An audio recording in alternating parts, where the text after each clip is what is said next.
Hi everyone. This is book summary to The Art of Worldly Wisdom, a pocket oracle by Baltasar Gracián y Morales.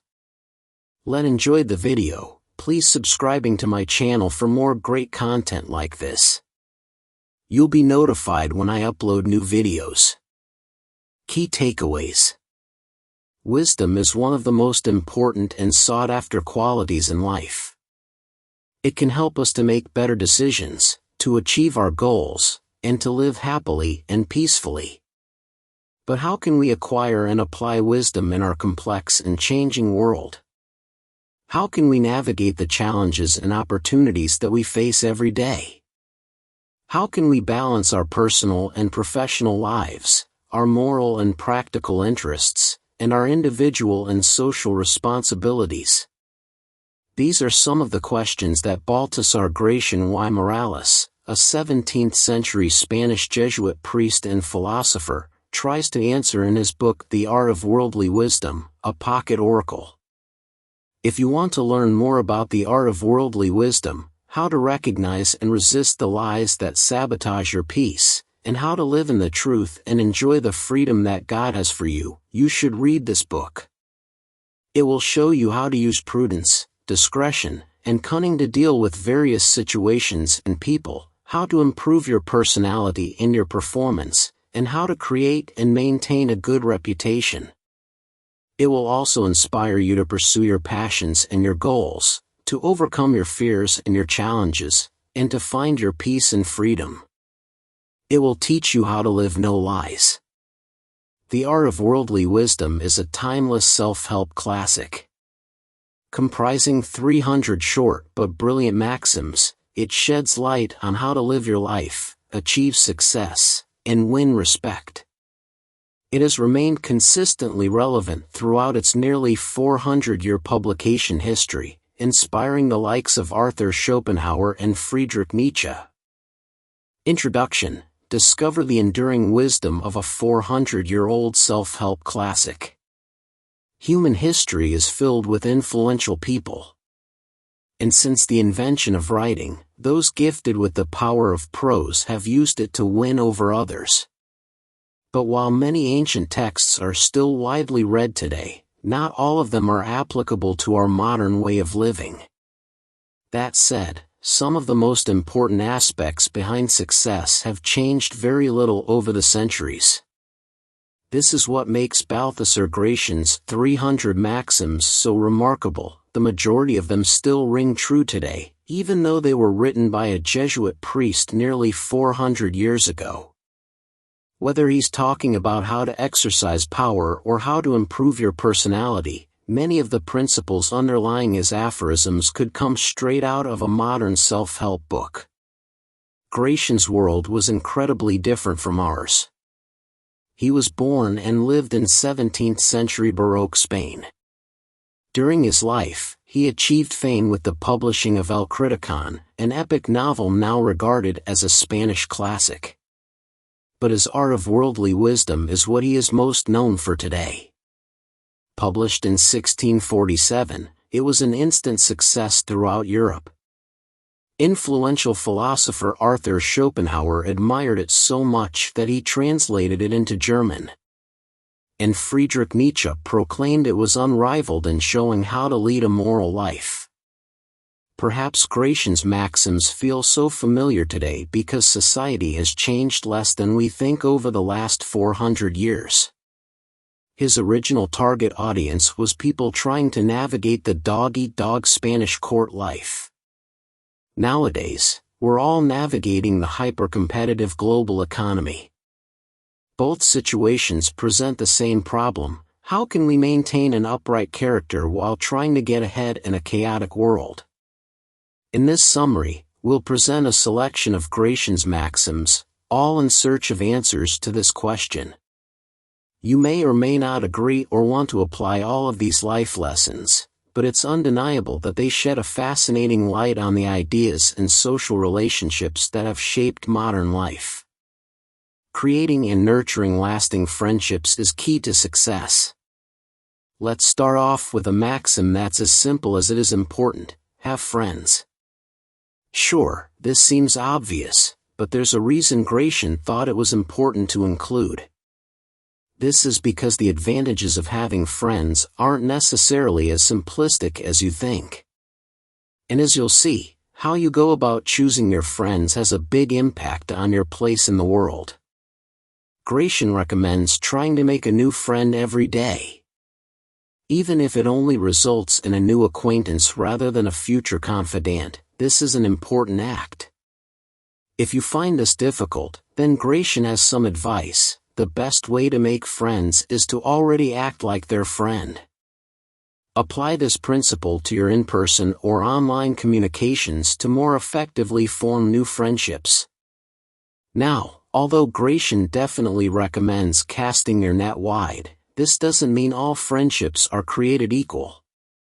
In fact, you should be careful when choosing which of your friends you trust the most or those you spend the most time with.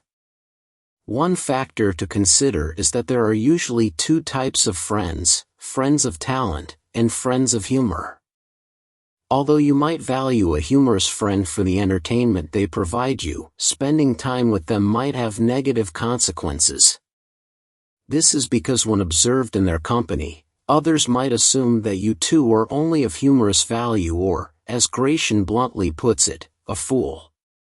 To make sure this doesn't happen, be sure also to surround yourself with talented people.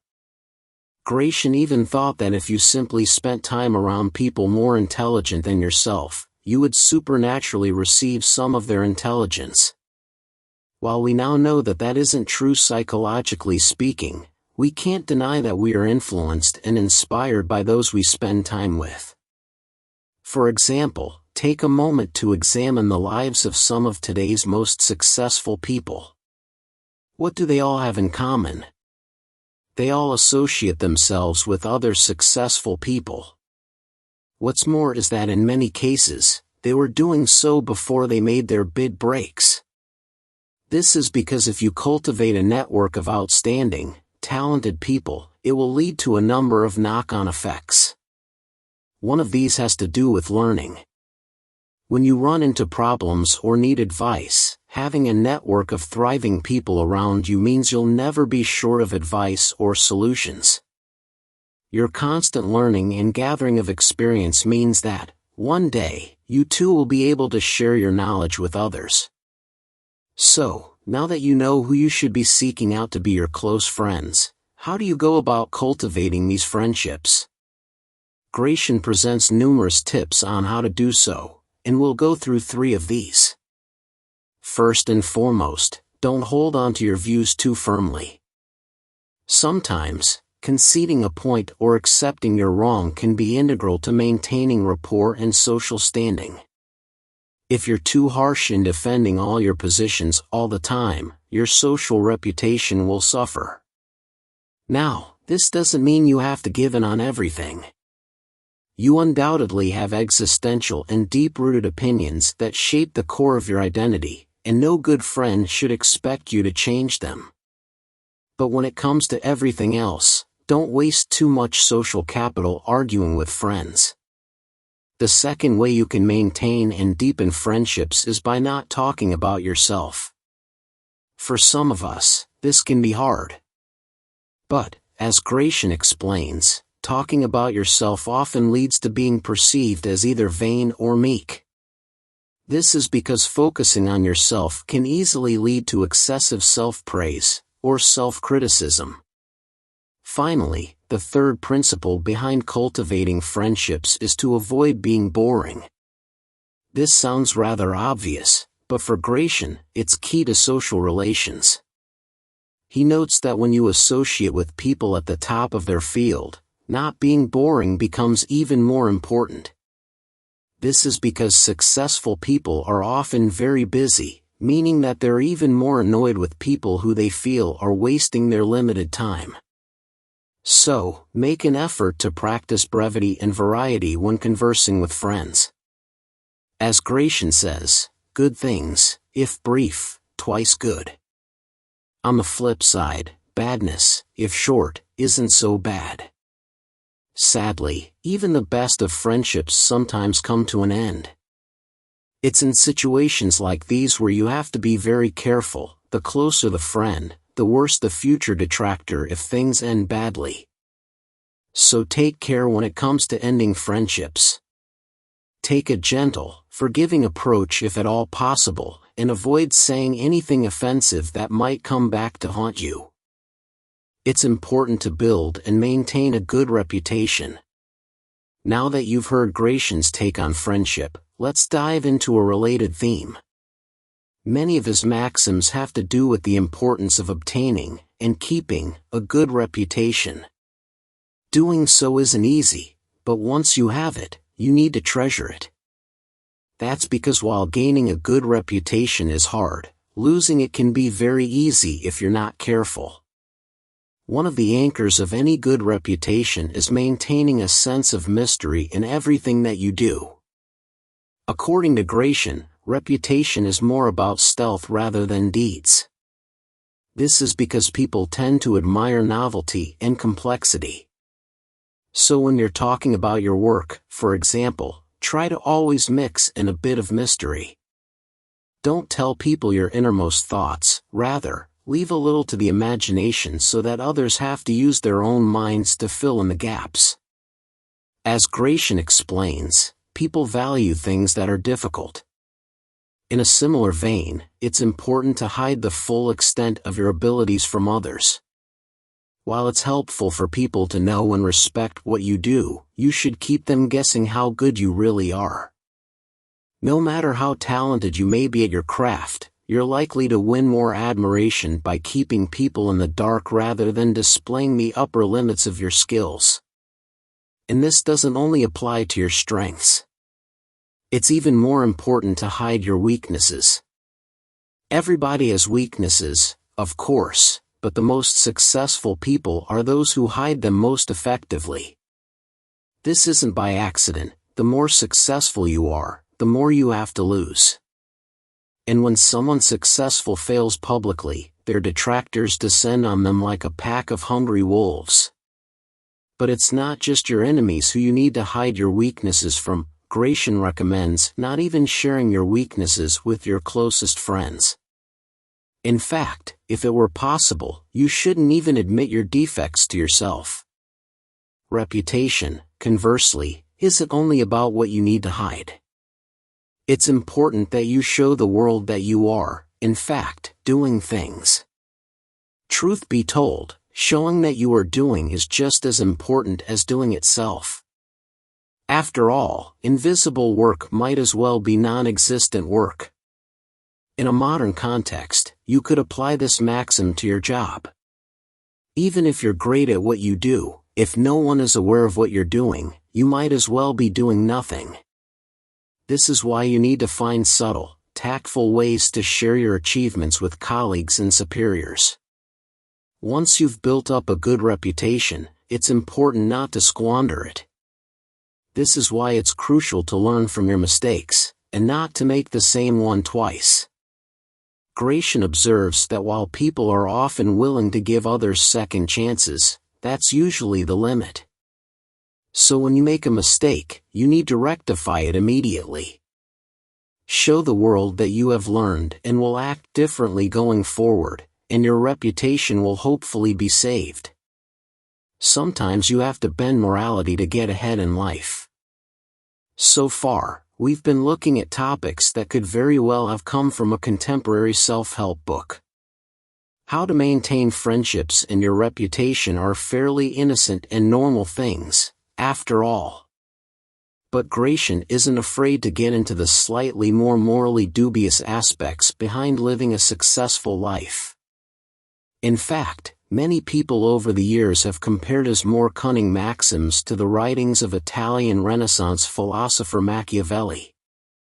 While Gracián is considered to be more diplomatic than his Italian forerunner, the following maxims would be hard to find in the best-selling self-help books of today. One could argue, however, that in many ways, the hyper-competitive world we live in now is filled with a similar mixture of cunning and duplicity that marked 17th-century Spanish society. And Gracián maintains that in order to achieve dignity and self-respect in such a society, you have to sometimes bend morality. So while a few of the following maxims are questionable, they contain enough truth and information to make them worth considering.